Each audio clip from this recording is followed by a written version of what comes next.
දැන් මේ ගාන්න කපන්නේ නම් පිළිවෙලකට ගන්නවා හොඳේ.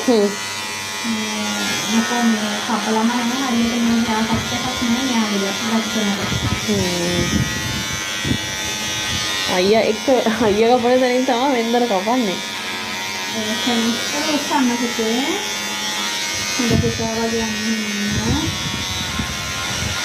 දැන් පුතා යාචිට කපන්න දෙන්නේ නේද? ඈ පුතේ.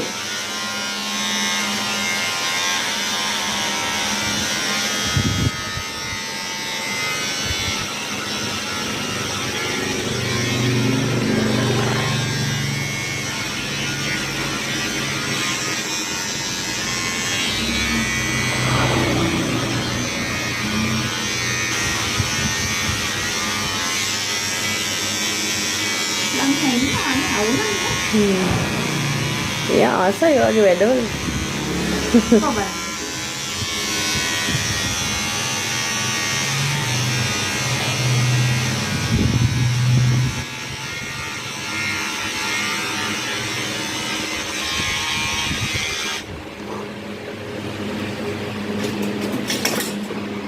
අයියේ තමයි තාම ඉන්නේ නැත්තේ. එහෙමද? ඔව්. අයියා දැන් ඇවිල්ලා කියනවා නංගි අඬන්නේ එහෙම එපා. එයා වගේ කියලා ඉතින්. නංගි ටෝල් එකට ඉන්නේ.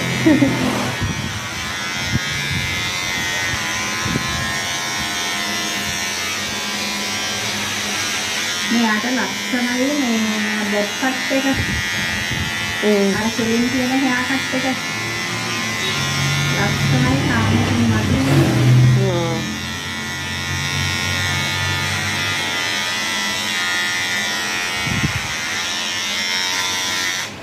කොබල මේක